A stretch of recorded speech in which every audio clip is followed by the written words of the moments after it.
자, 80회 거래자료 입력 문제 3번 매도가능증권 구입 문제 한번 보겠습니다. 자료 1은 본사가 장기 투자 목적으로 매입한 주식 내역이다.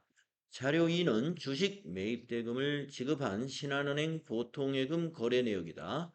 주식 매입과 관련한 거래 자료를 입력하시오 하면은 우리가 이제 일반 전표에다가 5월 15일 날짜로 입력하면 되는 것이죠. 예, 일반 전표에 5월 15일로 입력하실 텐데, 자, 장기 투자 목적이라고 했고, 여기에서 예, 매도 가능 증권 구입이라고 여기 개념 과목을 다 알려줬어요. 매도 가능 증권이다. 예, 장기 투자 목적으로 주식한 구입한, 매입한 주식은 예, 자산 매도 가능 증권으로 회계 처리하는 게 맞습니다. 자, 그러면 취득원가는 얼마냐 보시게 되면은요, 음, 한 주당 24,000원에 500주를 샀어요. 500주를. 그러면은 4, 5, 20, 5, 2, 10, 예,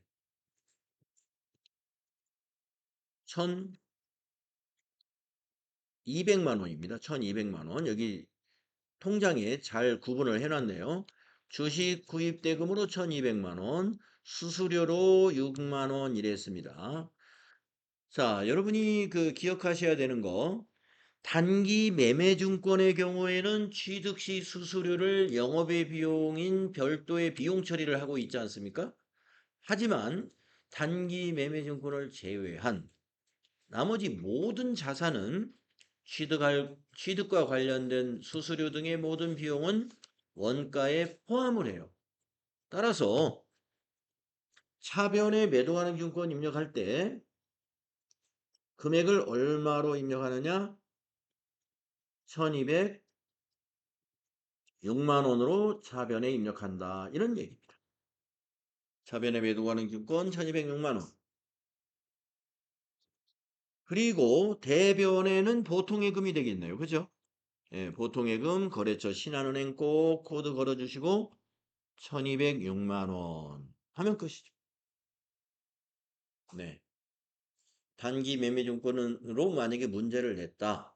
예, 단기간의 매매 차익을 목적으로 주식을 매매했다. 그러면은 차변이 두 개로 쪼개져야 돼요. 차변의 단기 매매증권은 1200만 원. 그 다음에 900번대 수수료 비용으로 6만 원. 이렇게 6만 원을 별도의 비용 처리해야 되죠.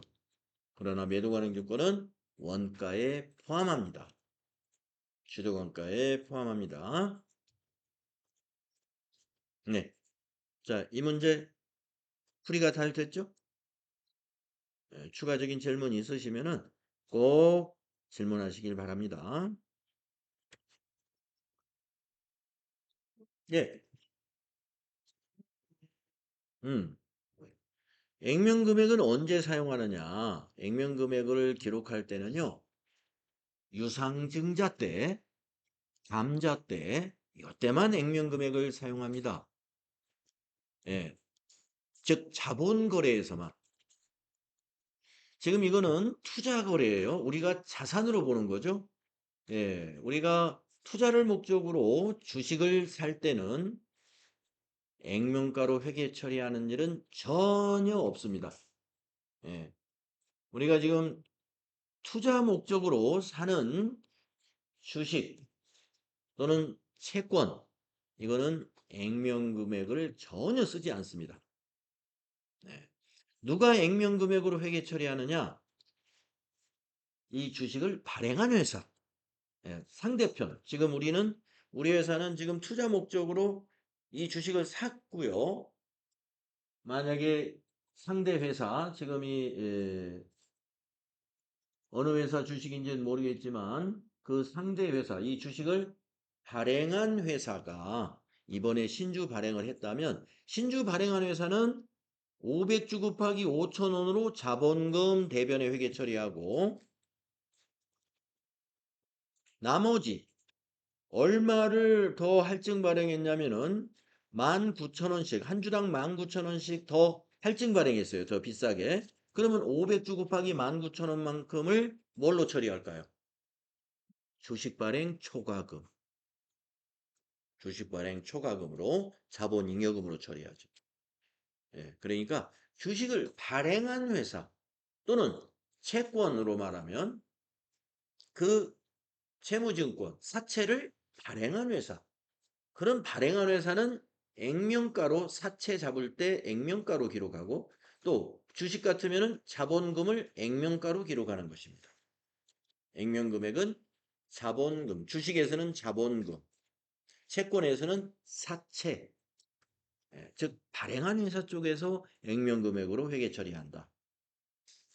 투자를 목적으로 매입한 회사는 액면 금액으로 회계 처리하는 일이 전혀 없다. 예, 전혀 없다. 이렇게 보시면 됩니다. 그래서 굳이 이 데이터는 우리가 투자한 회사니까 이 데이터는 안 줘도 되는 데이터거든요. 근데 여러분 예, 예, 판단을 예, 흐트리트기 위해서 이렇게 필요 없는 자료를 준 거예요. 네, 잘 이해가 되셨죠? 액면 금액은 주식을 발행한 회사에서 자본금으로 회계 처리할 때 회계 처리한다. 사용한다는 겁니다. 자, 그 다음에 거래자료 네 번째 문제는 어음 문제가 나왔습니다. 할인.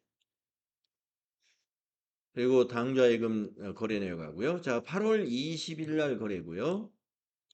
주식회사 경은전자에서 받아보관 중인 전자음을 국민은행 역삼지점에서 할인받고 할인료를 차감한 잔액을 국민은행 당좌예금 계좌로 입금받았다. 거래 자료를 입력하시어 매각 거래로 처리할 것 자금 관련 정보를 입력하여 받으러움 현황에 반영하시오. 할인 기관은 국민은행 당좌입니다 하는 거죠. 자, 이거는 먼저 분계가 먼저 정확히 입력돼야 되고 그 다음에 받으러움 줄을 마우스로 딱 클릭하고 나서 F3 눌러서 우리가 할인에 대한 자금 관리 해줘야 되죠. 네. 자, 요거는 이제 분계를 써보면은 차변에는 당좌예금이에요. 차변에는 당좌예금 1980만 원. 대변에는 받으러움이 2천만 원입니다. 그래서 당좌예금의 거래처는 국민은행 코드 걸어야 되고 받으러움의 대변 거래처는 경은전자 코드 걸어줘야 됩니다. 예, 그리고 차익이 발생했잖아요. 20만 원, 1980만 원하고 2천만 원. 20만 원은 우리가 할인료죠. 할인료를 계정 과목으로는 뭘로 처리해야 되죠? 그렇습니다. 매출채권 처분 손실 차변에 20만 원 인식해주면 차변과 대변의 합계가 딱 맞습니다. 매출채권 처분 손실이죠. 할인료가. 그래서 이제 정리하면 차변의 당좌예금 국민은행 1980만 원, 차변의 매출채권 처분 손실이 20만 원, 대변은 받으러움 2천만 원, 대변의 받으러움 거래처는 경은전자. 경은전자. 이렇게 하면 수행과제 1번 거래자료 입력이 잘 된 거예요. 그런 다음에 여러분 기억하시죠? 예, 받으러움의 금액 딱 클릭하고 F3 또는 기능 모음에 가서 자금 관리 눌러가지고 예, 밑에 받으러움 자금 관리 창이 뜨잖아요. 거기에서 할인 코드 선택을 하시고 그 다음에 이 어음 번호에서는 더블 클릭을 하면 되죠. 예, 더블 클릭해가지고 여기 2천만 원짜리가 딱 나타나거든요. 그러면 여러분은 선택만 해주시고 엔터를 치면 커서는 할인 기관으로 넘어갑니다. 할인 기관. 할인 기관은 국민은행 당좌 더블 클릭해서 검색해 줘가지고 국민은행 당좌를 선택해 주면 돼요. 그리고 엔터 치면은 할인 지점. 네, 지점은 그대로 두면 되고요. 엔터 치면 또 할인율로 커서가 넘어가죠. 할인율은 생략하면 됩니다. 네, 할인율은 이제 원래 이자율 넣어주는 곳인데 이자율은 입력하지 않아도 됩니다. 네, 그렇게 해서 할인에 관한 자금 관리를 끝내면 돼요. 자, 그래서 할인에 관한 어, 거래자료 입력 문제 우리가 처음 하는 것이 아니고 이것도 여러 번 해봤기 때문에 여러분이 예, 잘 하리라고 믿습니다. 다음에 거래자료 다섯 번째 문제 뭐가 나왔나 보겠습니다. 자료 잃은 대표이사가 업무와 관련해서 ESG 경영 이론과 실무라는 도서를 구입하고 받은 체크카드 영수증이다. 네. 신용카드가 아니에요. 신용카드가 아닙니다. 자료 2는 체크카드 사용에 따른 농협은행의 거래 내역이다. 거래자료 입력하시오. 다행히 농협은행 보통예금 거래 내역이 있어서 여러분이 미지급금으로 실수를 안 하겠지만 성급한 나머지 체크카드 하니까 신용카드 하고 동일시해 가지고 카드로 책을 샀으니까 대변은 미지급금이지 이렇게 하시면 안 된다. 신용카드는 외상이나 마찬가지예요. 부채예요. 신용카드는. 왜냐하면 다음 달에 카드사에 돈을 내는 거지만 알다시피 여러분 체크카드는 우리가 통장에서 바로 돈이 빠져나가는 겁니다. 그렇기 때문에 대변의 미지급금이 아니라 대변의 통장이에요. 보통예금, 거래처 농협은행. 그래서 이 거래는 대변의 보통예금 농협은행 7만 원이고요. 차변에 우리가 도서는 자산 잡아요, 비용 잡아요? 비용 잡습니다. 네, 가끔 가다가 고소인데 비품 이렇게 회계 처리하는 분들을 실제로 봤어요. 예, 비품이라고 생각하시는 것은 오해입니다. 비품은 유형자산입니다. 유형자산이라는 것은 내용연수를 정해가지고 감가상각을 하는 방식으로 비용 처리하는 거거든요. 근데 우리는 책 같은 것은 그 정도의 자산은 아니에요. 예. 감가상각 대상자산이라는 것은 일단 금액이 일정 금액 이상이면서 장기간에 걸쳐서 효익을 낼 수 있는 자산들이에요. 예. 그렇기 때문에 비품 정도로 처리하려면은 의자 한 개, 책상 한 개도 비품으로 잘 처리 안 해요. 한 개는. 예. 얼마 안 비싸잖아요.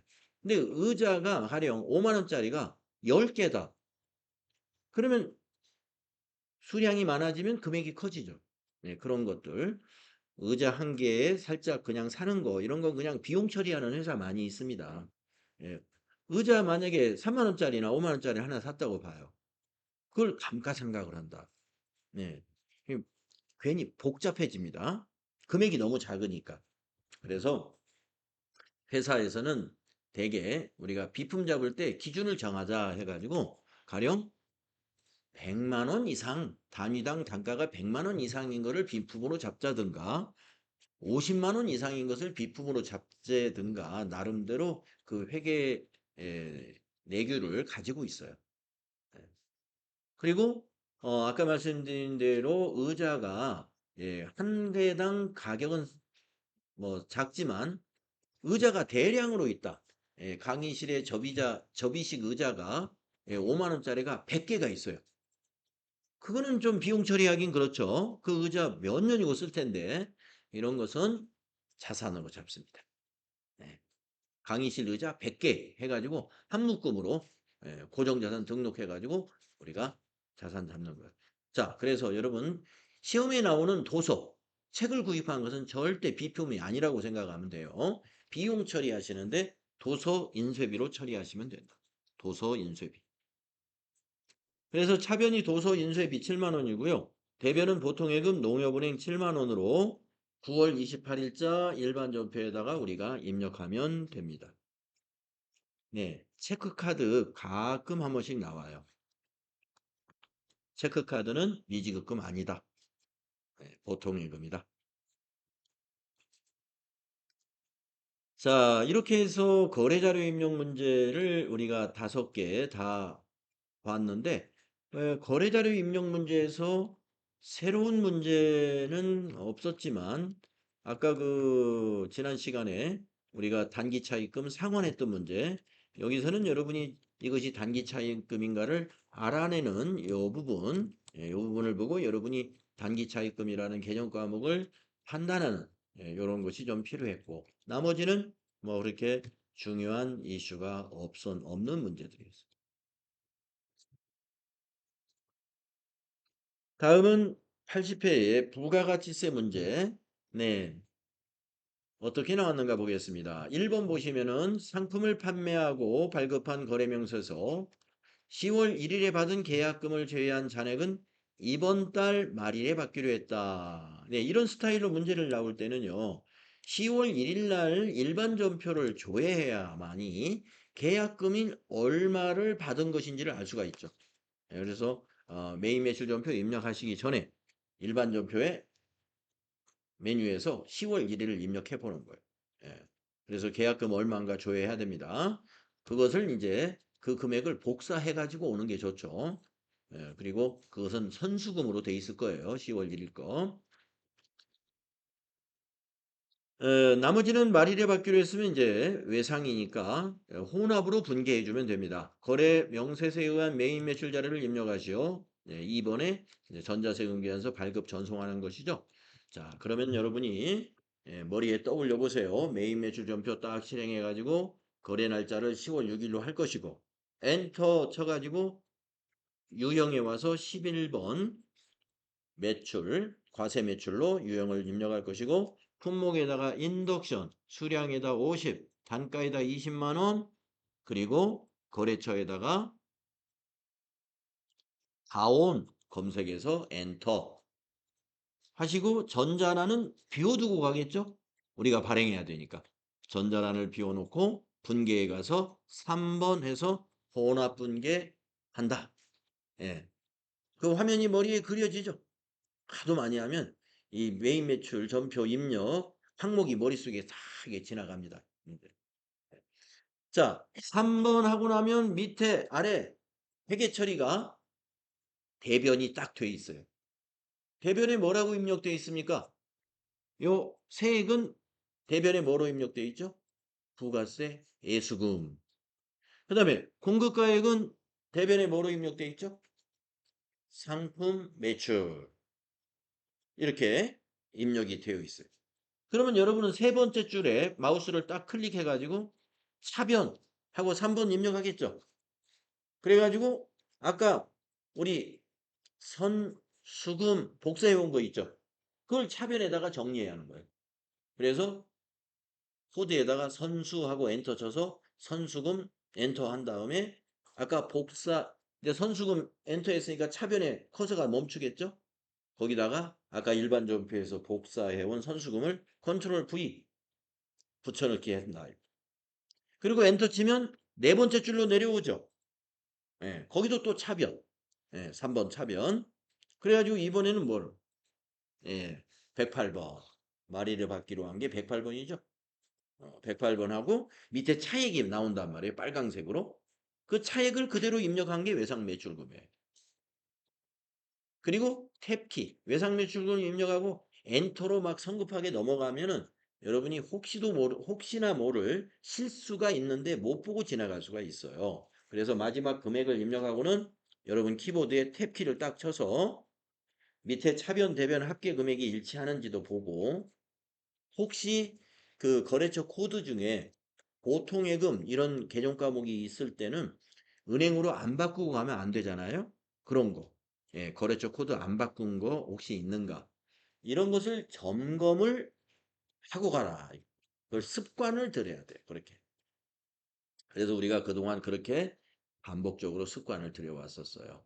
그래서 이상 없어요. 그러면 이제 수행 2번을 하러 가죠.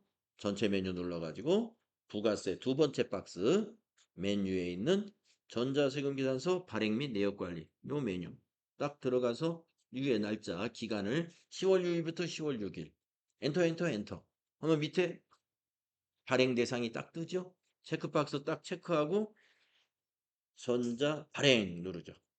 전자 발행. 예, 그래서 발행 눌러서 로그인 단추 누르고 사진 그 세금 계산서 그림 나오면 확인. 그럼 발행 완료되었습니다. 안내창 확인. 네. 그리고 나서 다시 아카데미 전자세금계산서 단추 눌러가지고 로그인 단추 또 누르죠. 예. 그리고 미전송 그 책 조그마한 체크박스 매출 조회 딱 누르죠. 그럼 밑에 항목이 하나 나오고 오른쪽에 세금계산서 그림이 또 나와요. 그러면 발행 단추. 네, 발행 단추. 그럼 발행이 완료되었습니다. 안내 나오죠? 확인, 확인. 하고 닫고 메인 매출 준표에 와서 위에 있는 조회 누르게 되면 아까 조금 전에 비워두고 간 전자 세금란에 전자 발행이라는 단어가 쏙 들어있다. 네. 그래서 부가세 1번 문제 11번 유형으로 나오는데 뭐 여러분이 아마 이게 거의 10번도 넘었겠죠. 기출문제. 이 부가세 첫 번째 문제가 항상 이런 스타일의 문제가 나와서 여러분이 뭐 눈 감고도 이건 아마 할 수 있을 거예요. 혹시 다른 질문 있으시면 말씀하시면. 그러면 두 번째 문제 매입 거래가 나왔는데요.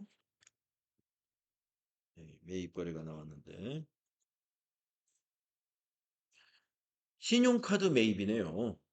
JCL에서 상품 스마트워치를 구입하고 발급받은 신용카드 매출 전표입니다. 매입 매출 자료를 입력하시오 이랬습니다. 자, 신용카드로 상품을 매입한 거래예요. 매입세 공제 가능하잖아요. 네, 우리가 이걸 과세 매입이라고 하죠. 57번. 아니, 과세 매입이 아니라 카과 매입이라고 하죠. 카드 과세 매입. 과세 매입은 51이에요. 51. 이건 신용카드 매입이니까 57입니다. 57. 자, 그런데 우리가 이게 환경 설정이 어떻게 되어 있냐면요. 신용카드 거래의 기본 설정에 매입 채무를 미지급금으로 해놨어요. 미지급금. 그래서 요거 아마 분계를 신용카드 분계하게 되면 미지급금 분계 나올 겁니다. 이런 경우 여러분이 당황해가지고 놓치는 사람들 있어요. 분명히 신용카드 분계하면 미지급금 분계가 떴는데, 예, 미지급금 분계 맞겠지 하고 그냥 넘어간다 이거죠. 자, 우리 회사가 말이죠. 어, 스마트워치가 상품이에요. 만약에 사무실에 사용할 이 공기청정기를 구입하고 신용카드로 구입했으면 그건 미지급금이 맞지만 이 스마트워치는 우리가 매장에 놓고 팔아야 될 전자제품이란 말이에요. 그러니까 이거는 외상 매입금이 돼야 됩니다. 근데 여러분 카드 분기하면은 외상 매입금 분계가 안 일어나요. 예, 보여드릴게요. 이건 잘못하면 그냥 신용카드 분계하고 맞은 줄 알고 넘어갈 수가 있어요. 네, 이거는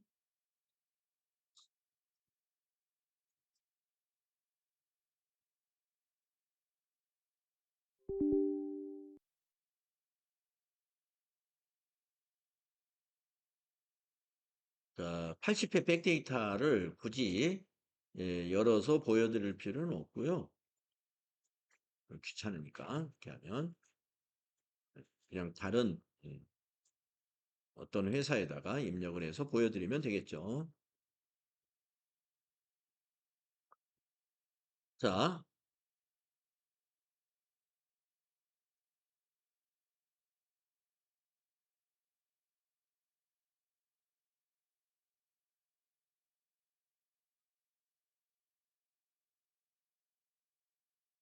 여러분이 입력할 때 이제 날짜, 이 메인 매출표 날짜에 거래 날짜인 10월 18일 이렇게 입력한단 말이죠. 신용카드 매입이지? 그러면 57 이것도 잘 입력했어요. 57 신용카드 매입이니까. 자, 그리고 카드사를 물어보면 물음표 단추 눌러서 여기 삼성카드니까 여러분이 이제 이거는 다른 회사라서 지금 삼성카드 없는 거예요. 자, 우리는 이게 신한카드가 삼성카드라고 가정을 합시다. 네. 지금 이게 백데이터가 80회 백데이터 아니라서 그런 거니까 우리 신한카드로 그냥 대신하고. 자, 품명에다가 이제 애플워치 이렇게 썼겠죠. 애플워치. 수량단가 지나가고 여러분은 33만 원을 공급가액에다 이제 입력한단 말이에요. 그러면 이제 30만 원에 3만 원 이게 잘 나오죠. 그리고 나서 거래처에다가 이제 여기는 우리가 거래처가 JCL인데 여기는 아마 JCL이라는 거래처가 없겠죠. 예, 없겠지만은 없으니까 어떤 제3의 거래처, 예, 멋쟁이라고 그냥 해보겠습니다. 멋쟁이라는 거래처. 자, 그리고 이게 카드로 매입했으니까 자연스럽게 아까 말씀드린 바로 이제 이 부분이 이제 여기서부터 이제 중요한데 분계를 전자세금은 아니니까 당연히 비워놓겠죠. 4번 이게 카드 분계한다 이거. 그래서 미지급금 이게 삼성카드 예, 부가세 대급금 상품 맞아. 이게 워치가 상품이었지 하고 넘어간다 이겁니다. 그러면 틀렸어요.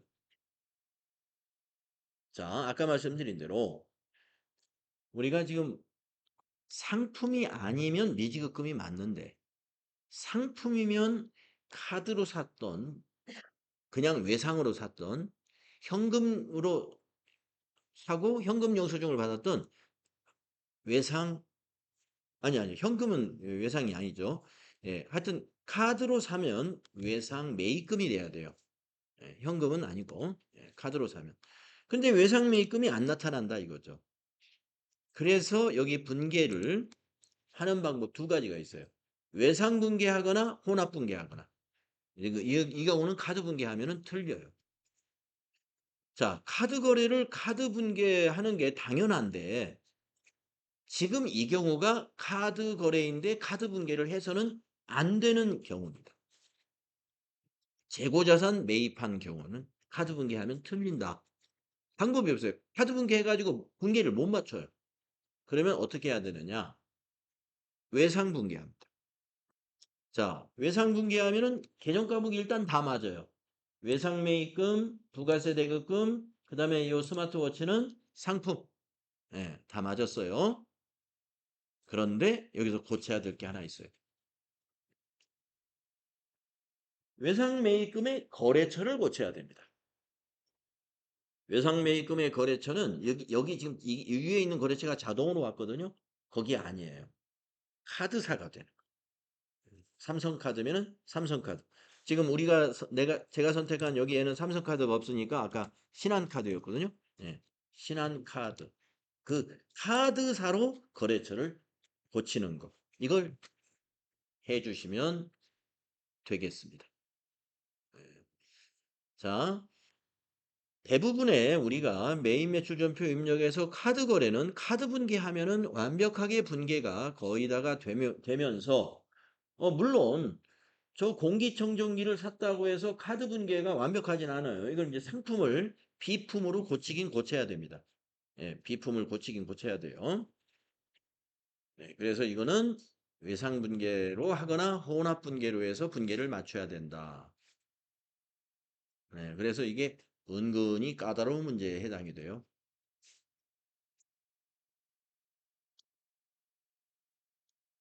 자, 이 문제입니다.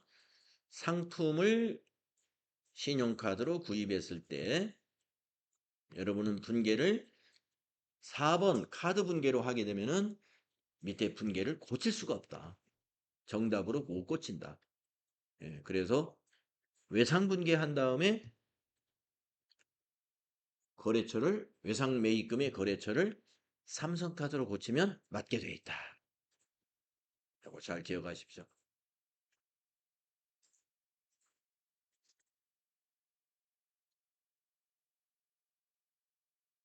뭐 여러분들이 이제 다음 시간쯤에는 그 기출 문제를 다시 한번 풀어보는 거니까 이 설명 잘 들은 거 지금 우리가 이런 문제가 처음 나오는 건 아니에요. 여러분이 이제 기출 문제를 해보면 이런 문제가 있었어요. 있었는데 마구 혼자 제가 진도를 빨리 나가서 여러분이 막 따라오기 바빴다든가 이랬을 때는 그렇게 깊이 생각 못하고 제가 하는 대로 그냥 따라왔기 때문에 그걸 인식하지 못하고 올 수가 있어요. 예, 혼자 천천히 해보면 다 정리가 되실 겁니다. 자, 그 다음에 이 세 번째 부가세 문제는 도시가스 요금이 나왔습니다. 이 도시가스 전화요금, 그 다음에 전기요금이 나오면 스타일이 항상 똑같죠. 청구 작성일자 기준으로 휴게 하라는 거다고 보기에는 세금 계산서가 아닌 것처럼 보이지만 밑에 이렇게 이거는 전자세금 계산서다 하는 내용 항상 잘 챙기셔야 되고요. 그래서 이거는 51번 과세 매입으로 유형을 선택해야 돼요. 51번 과세 매입으로. 자, 회사의 10월분 도시가스 요금 명세서죠. 작성일자 기준으로 입력하고 마감일, 납부 마감일에 보통예금 통장에서 자동 이체되는 거래의 입력은 생략한다. 매입 매출 자료에 입력하시오. 전자세금 계산서 발급 및 전송은 생략하고 전자입력으로 입력할 거 됐으니까 전자세금에다 1번 해줘라 이 말이에요. 자, 여러분은 이렇게 하시면 됩니다. 11월 18일 날짜 입력하고 유형은 51번. 그 다음에 거기 품명에다가는 도시가스, 뭐 10월분 도시가스 이렇게 해도 되고 그냥 도시가스. 그 다음에 수량단가 지나가고 공급가액에다가 이거 입력하죠. 149200. 예, 그러면 부가세 나오고 합계 자동으로 이 금액으로 나옵니다. 그리고 거래처에는 한국 검색해가지고 한국 도시가스 나오게 하시고 전자세금에다는 1번 입력하시고 그리고 분기에다가는 여러분 몇 번을 입력할 거예요? 혼합 3번.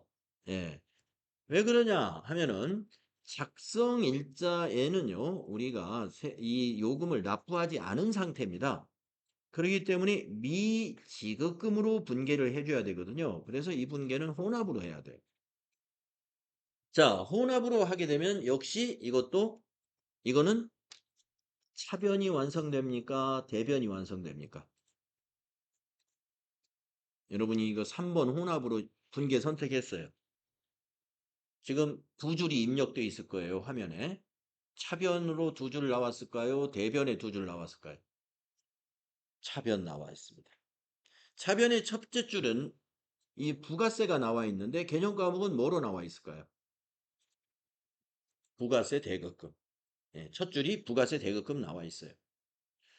두 번째 줄에는 요 14만 9,200원 공급가액이 금액으로 표시되어 있을 텐데 개정 과목은 뭐로 돼 있을까요?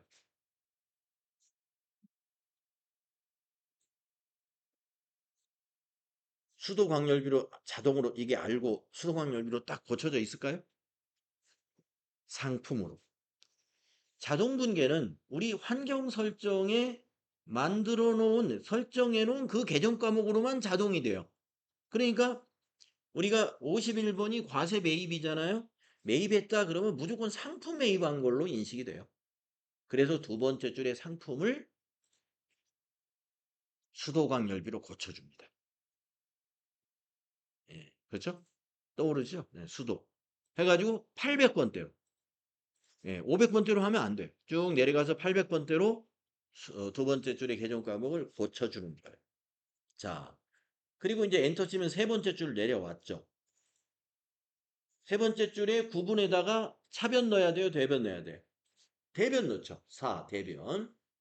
대변 넣고 계정 과목은 미지급금이죠. 미지 엔터 치고 253 미지급금 찾아가지고 엔터. 그리고 대변에다가 요 금액, 합계 금액 19, 164, 120 하고 마지막에 역시 탭키 눌러가지고 예, 차분히 또 확인하는 거예요. 예, 금액 차변 대변 합계 일치하게 넣는지 이런 것도 확인하시는 거. 네.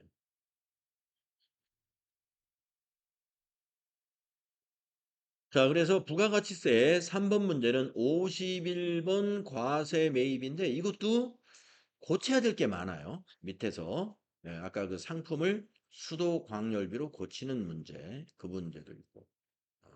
그다음에 대변은 미지급금으로 해줘야 된다.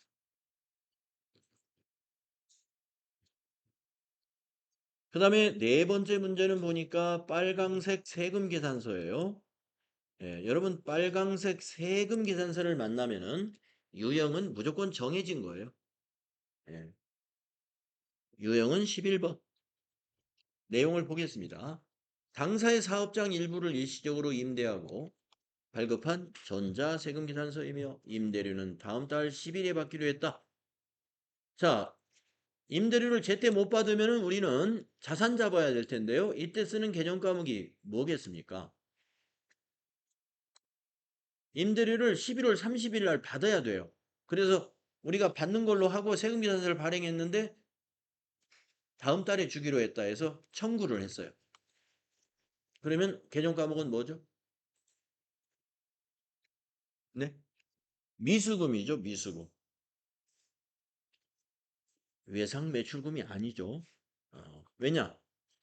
우리 회사가 지금 바른세상이라는 회사인데 전자제품을 도소매하는 법인입니다. 그래서 밑에 자료 설명에 보면은 일부 사업장의 일부를 일시적으로 임대한다. 이 말은 뭐냐면 우리 지금 이 사업장 남은 이 공간을 앞으로 계속 임대할 생각은 없다. 예. 일시적이다. 이 말은 반복적이지 않다라는 말이잖아요. 반복적으로 하면 그게 사업이 될 수가 있어요. 그러면 임대 사업을 겸업해야죠. 그런데 일시적인 거다. 일시적. 자, 그래서 이것은 외상 매출금이 아니라 미수금으로 해야 됩니다. 미수금. 자, 그러면 임대료로 회계 처리해야 돼요. 임대료. 개정 과목이 임대료. 그러면 임대료는 수익이잖아요. 수익이니까 이게 대변에 가야 돼요. 900번대. 혹시 400번대 임대료가 있을지도 모르겠으나 아마 없을 겁니다. 임대 사업자의 경우는 400번대 임대료를 만들어 놓지만 우리 회사는 지금 임대 사업자가 아니기 때문에 400번대 임대료는 없겠으나 그래도 혹시라도 여러분 실수를 유발하기 위해서 거기다 만들어 놓을 수도 있으니까 900번대 영업의 수익으로 잡는다는 걸 의식하면서 대변의 임대료 잡고 차변은 아직 못 받았으니까 미수금 잡으셔야 된다. 미수금.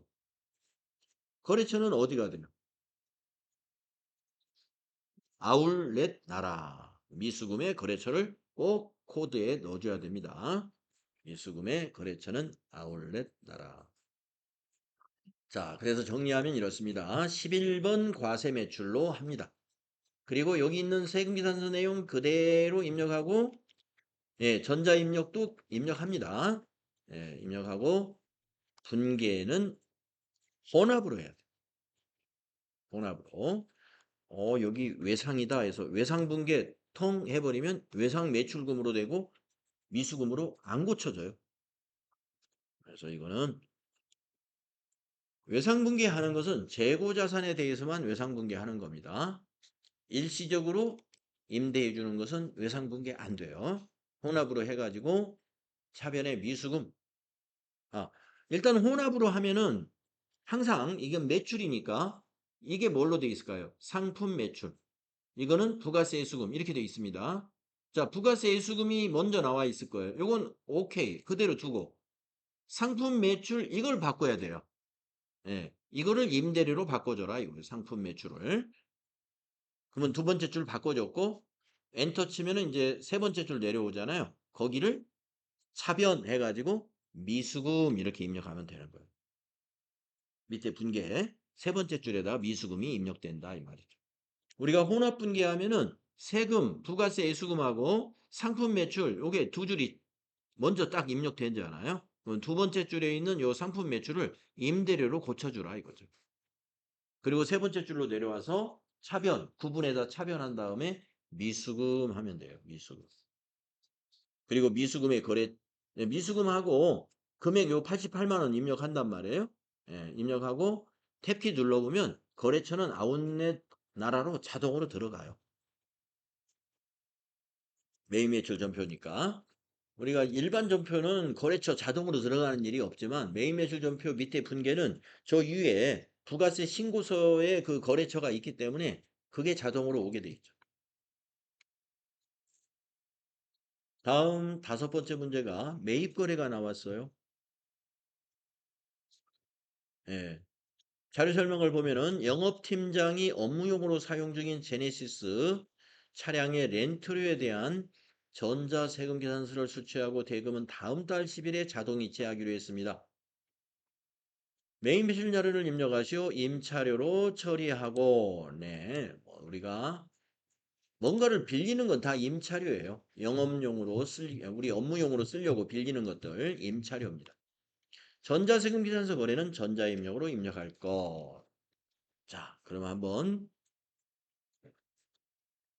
자, 여러분, 이거는 요 매입세, 우리가 세금 계산서 매입인 경우에 50일 아니면 54하지 않습니까? 이 매입세액을 공제 받을 거냐, 못 받을 거냐에 따라서 결정이 되잖아요. 자, 제네시스니까 매입세 공제 못 받겠죠. 예. 그러면 유형은 54잖아요. 자, 그래서 여러분이 날짜를 12월 20일로 고친 다음에 내려와서 유형을 54 할 거예요. 그 다음에 품명에 이렇게 쓰고 공급가액에 150 입력할 거예요. 예.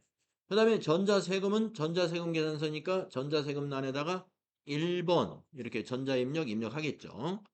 자, 그 다음에 분계를 뭐라고 어떤 분계 하시겠어요?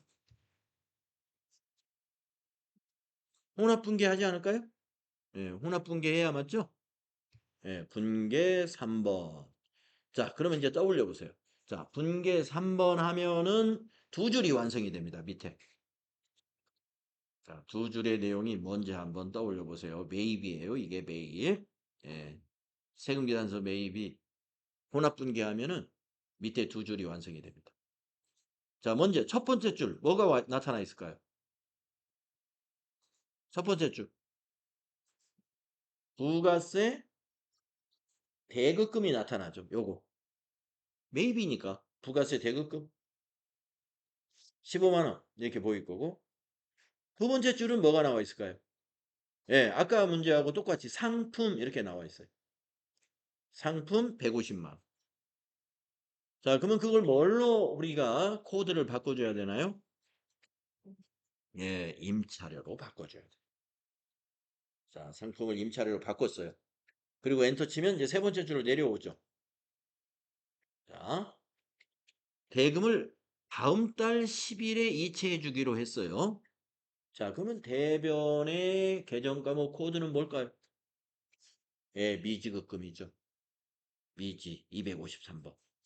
그리고 금액에다가 요 다음 달에 줘야 될 돈 165만 원 여러분이 금액에다 입력하고 탭키 누르면 거래처에 저기 위에 있는 요 공급자 아주 렌트카가 거래처에 딱 들어갈 거예요. 자동으로. 그리고서 이제 차변과 대변의 합계가 165만 원으로 서로 일치하는지 그리고 거래처 고칠 거는 없습니다. 예, 지금 자동으로 입력